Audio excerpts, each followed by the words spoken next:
बच्चों नमस्कार। बच्चों हम लोग पढ़ रहे हैं कक्षा 10वीं गणित में महत्वपूर्ण प्रश्न, और इस महत्वपूर्ण प्रश्नों के अंतर्गत हम लोग देख रहे हैं बच्चों 4 अंक वाले अति महत्वपूर्ण प्रश्न को। तो चलिए बच्चों शुरू करते हैं 4 अंक वाले अति महत्वपूर्ण प्रश्नों में। अगला प्रश्न है बच्चों, यदि किसी शंकु के वक्रपृष्ठ का क्षेत्रफल 77 पाई वर्ग सेंटीमीटर तथा उसका आधार का व्यास 14 सेंटीमीटर हो तब शंकु की ऊंचाई ज्ञात कीजिए।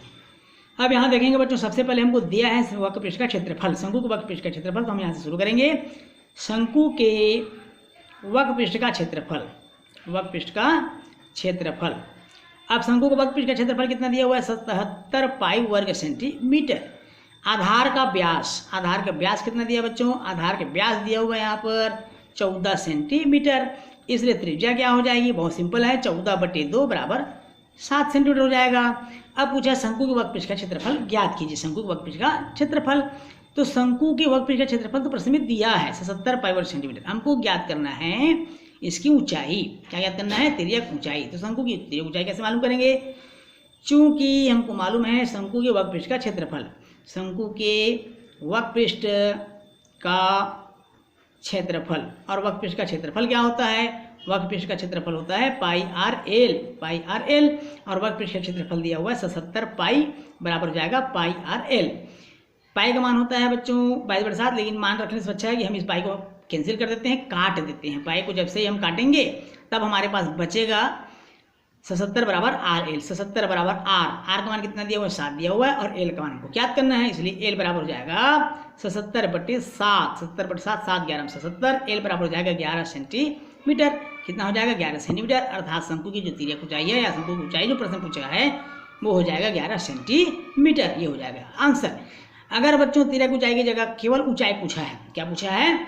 केवल ऊंचाई पूछा प्रश्न में, ऊंचाई के लिए फिर आपको सूत्र लगाना पड़ेगा तिर्यक ऊंचाई का। कौन सा सूत्र होता है बच्चों? याद कीजिए। शंकु के वक्त तिर्यक ऊंचाई का सूत्र होता है, चूंकि एल बराबर करणी R square plus H square, ऐसा होता है। या हम इसको ऐसा भी लिख सकते हैं, एल स्क्वायर बराबर R square plus H square. अब मान लीजिए हमको ऊंचाई मालूम करना है, तो एच स्क्वायर बराबर क्या हो जाएगा? L square minus R square. L का मान अभी आपने ज्ञात किया है 11 सेंटीमीटर, तो 11 का वर्ग हो जाएगा, ऋण आर का मान प्रश्न में पहले से ही ज्ञात है 7 का वर्ग। 11 में 11 में 121, 7 7 49 होता है। 121 में 49 घटा दीजिए, कितना बच जाएगा? 11 में से 9 गया 2, और जिसमें 12 में से 5 गया 7, और 72 बच जाएगा। तो एच बराबर हो जाएगा करणी 72, अर्थात एच बराबर हो जाएगा 6 6 36 दूनी 72, 6 करणी 2 सेंटीमीटर। ये आंसर हो जाएगा। यदि प्रश्न में एच पूछा है तो एल निकालने के बाद आप एच निकाल सकते हैं। बहुत सिंपल है, सूत्र आपको याद रखना पड़ेगा। तिर्यक ऊंचाई का एल बराबर करणी R square plus H square, या एल स्क्वायर बराबर R square plus H square को। आइए बच्चों देखते हैं अगला प्रश्न है, एक बेलन का व्यास 12 सेंटीमीटर, ऊंचाई 14 सेंटीमीटर है। एक बेलन का व्यास 12 सेंटीमीटर, ऊंचाई 14 सेंटीमीटर, तो बेलन का संपूर्ण पृष्ठ ज्ञात कीजिए। अब यहाँ पर बेलन का व्यास दिया हुआ है, यहाँ पर लिखेंगे बेलन का व्यास जो हमको प्रश्न में दिया है बच्चों, कितना दिया हुआ है? 12 सेंटीमीटर। कितना दिया हुआ है? 12 सेंटीमीटर। इसलिए त्रिज्या कितनी हो जाएगी? 12/2 अर्थात 6 सेंटीमीटर हो जाएगा। त्रिज्या हो जाएगी 6 सेंटीमीटर। अब त्रिज्या ऊंचाई प्रश्न में दिया हुआ है, तथा ऊंचाई एच बराबर प्रश्न में दिया है 14 सेंटीमीटर। यहाँ पर हम लिख देंगे 14 सेंटीमीटर, ये एच दिया हुआ है। अब प्रश्न में पूछा है संपूर्ण पृष्ठ ज्ञात कीजिए, इसलिए बेलन का संपूर्ण पृष्ठ, और बेलन का संपूर्ण पृष्ठ का सूत्र होता है, बेलन का संपूर्ण पृष्ठ बराबर 2 pi R H plus R. 2 pi R H plus R, ये बेलन का संपूर्ण पृष्ठ का सूत्र होता है बच्चों। अब यहाँ पर पाई का मान 22/7 होता है, 22/7 रख दीजिए। आर अभी आपने निकाला है 6 सेंटीमीटर, एच 14 सेंटीमीटर दिया हुआ है प्रश्न में, 14 6 20 हो जाएगा। यहाँ पर कट रहा है क्या? बिल्कुल नहीं कट रहा है। 2 गुणित 22 गुणित 6, 2 गुणित 22 गुणित 6/7 गुणित 14 और 6 होता है 20। अब सबका आपस में गुणा करेंगे, 2 22 6 और 20 का, तो हमको आंसर मिलेगा 880/7। अर्थात जब इसको हम भाग कर देंगे तो 125.71 वर्ग सेंटीमीटर हमको प्राप्त होगा।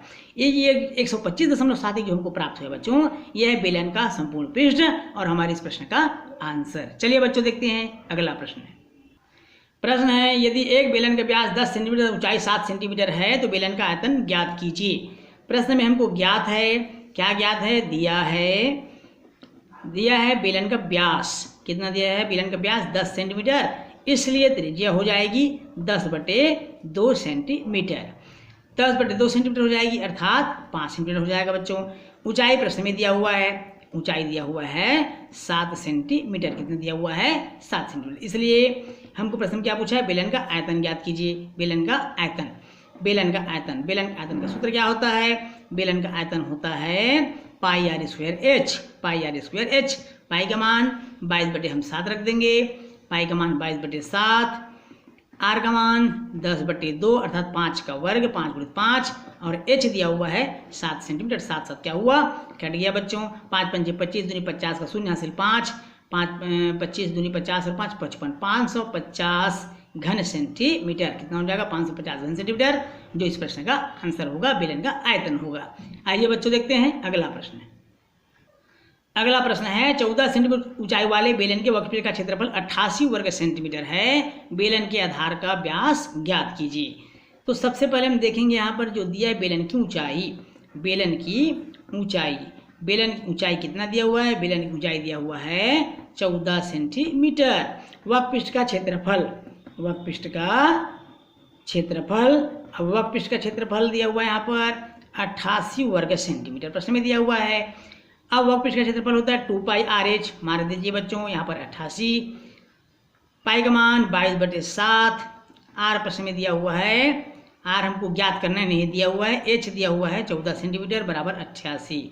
पक्षांतर कर देंगे, इसलिए आर बराबर हो जाएगा 88 × 7, 88 × 7 बटे 2 × 22 × 14, 2 × 22 × 14 हो जाएगा। 7 दूनी 14 कट गया, 22 दूनी 44 दूनी 88, एकम 88, पूरा पूरा कट गया बच्चों। अब यहाँ पर हमको कितना मिल जाएगा? पूरा कट गया काटने से। अब हमको यहाँ पर मिल जाएगा आर का मान 1, कितना मिल जाएगा? 1 सेंटीमीटर, जो इस प्रश्न का क्या होगा? आंसर होगा। चलिए बच्चों देखें अगला महत्वपूर्ण प्रश्न है। अगला प्रश्न है यदि गोले का व्यास 12 सेंटीमीटर है तो गोले का पृष्ठीय क्षेत्रफल तथा आयतन ज्ञात कीजिए। बेलन का आयतन क्या पूछा बच्चों? पृष्ठीय क्षेत्रफल और आयतन ज्ञात कीजिए गोले का। किसका? गोले का। तो सबसे पहले हम यहाँ पर देखेंगे गोले का व्यास, गोले का व्यास जो हमको प्रश्न में दिया हुआ है 12 सेंटीमीटर। कितना दिया हुआ है? 12 सेंटीमीटर। इसलिए त्रिज्या आर बराबर हो जाएगा 6 सेंटीमीटर। कितना हो जाएगा? 6 सेंटीमीटर। 12 को 2 से भाग कर देंगे, 6 सेंटीमीटर प्राप्त हो जाएगा। अतः गोले का पृष्ठीय क्षेत्रफल, गोले का पृष्ठीय क्षेत्रफल। अब पृष्ठीय क्षेत्रफल का सूत्र क्या होता है? पृष्ठीय क्षेत्रफल बराबर 4πr²। क्या होता है बच्चों? 4πr²। 4 गुणित पाई का मान कितना होता है? 22/7। आर का मान कितना दिया हुआ है? 6 × 6 जो आपने ज्ञात किया है। सबका गुणा कर देंगे, 4, 22, 6 और 6 का, तो हमको प्राप्त हो जाएगा 3168/7 और भाग करने से हमको मिलेगा 452.57 वर्ग सेंटीमीटर। ये हो गया गोले का पृष्ठीय क्षेत्रफल। अब पूछा है आयतन तथा आयतन।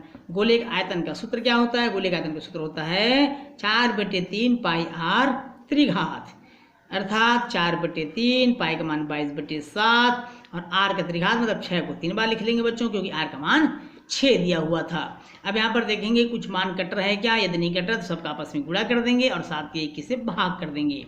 यहाँ पर देखिए कट जाएगा, 3 दूनी 6, इसको हम काट देते हैं।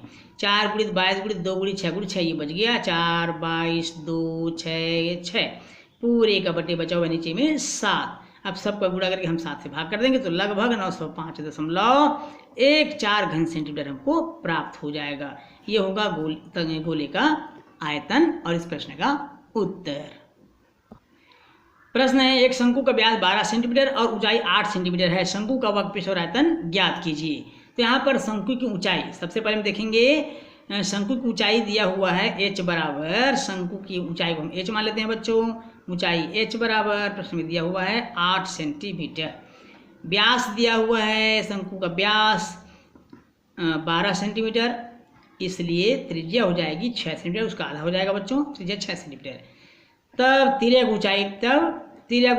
ऊंचाई को हम L से इंडिकेट करते हैं, L बराबर हो जाएगा, बताया था फार्मूला बच्चों इससे पहले वाले प्रश्न में, h² + r²। करड़ी में h का मान कितना है? h का मान है 8, 8 का वर्ग धन 6 का वर्ग। 8 का वर्ग कितना होता है? 8 का वर्ग होता है 64, 6 का वर्ग होता है 36। 64 और 36 जोड़ दीजिए बच्चों, 64 और 36 हो जाएगा 100। कितना होता है? 100, और जिसका वर्गमूल हो जाएगा 10 सेंटीमीटर। ये हो जाएगा आपका L। अब प्रश्न में पूछा है शंकु का वक्रपृष्ठ और आयतन ज्ञात कीजिए। अतः शंकु का वक्रपृष्ठ, और वक्रपृष्ठ का फॉर्मूला क्या होता है, पाई आर एल। कितना होता है, पाई आर एल। पाई का मान पाई में ही ज्ञात कर लेते हैं। चलिए पाई दिया हुआ है पाई, आर का मान अभी अभी आपने ज्ञात किया है 6, और एल अभी अभी आपने ज्ञात किया है 10। 10 छके कितना होता है बच्चों, 10 छके 60 पाई वर्ग सेंटीमीटर। ये हो जाएगा आपका वक्रपृष्ठ। फिर पूछा है आयतन ज्ञात कीजिए तथा शंकु का आयतन। हमको आयतन भी ज्ञात करना है, तथा शंकु का आयतन। और शंकु का आयतन का सूत्र क्या होता है, शंकु आयतन का सूत्र होता है 1/3 पाई आर स्क्वायर एच, अर्थात 1/3 गुणित पाई का मान 22/7, या पाई में चलिए ले आते हैं इसको भी। आर का मान 6 दिया हुआ था, 6 × 6 कर देंगे, और एच दिया हुआ यहाँ पर 10। यहाँ पर 3 एकम 3, 3 दूनी 6 हमने काट दिया। पाई का गुणा हो जाएगा 2 से, 6 से और 10 से। 10 छके 60 दूनी 120, कितना हो जाएगा, 10 छके 60 दूनी 120। 3 दूनी 6, हाँ कट गया बच्चों, 10 छके 60 दूनी 120 पाई। तो यहाँ पर लिख देंगे 120 पाई घन सेंटीमीटर। ये हो जाएगा शंकु का आयतन। कितना हो जाएगा बच्चों, 120 पाई घन सेंटीमीटर। ये हाथ 3 लगा हुआ है यहाँ पर, घन सेंटीमीटर शंकु का आयतन। बच्चों इस प्रश्न के साथ ही आज का क्लास हमारा यहीं समाप्त होता है। वीडियो अच्छा लगे तो वीडियो को लाइक और शेयर करिएगा। यदि आप चैनल में नए तो चैनल को सब्सक्राइब करना बिल्कुल नहीं भूलिएगा। बच्चों आपसे फिर मुलाकात होगी महत्वपूर्ण प्रश्नों के साथ अगले भाग में। तब तक के लिए नमस्कार।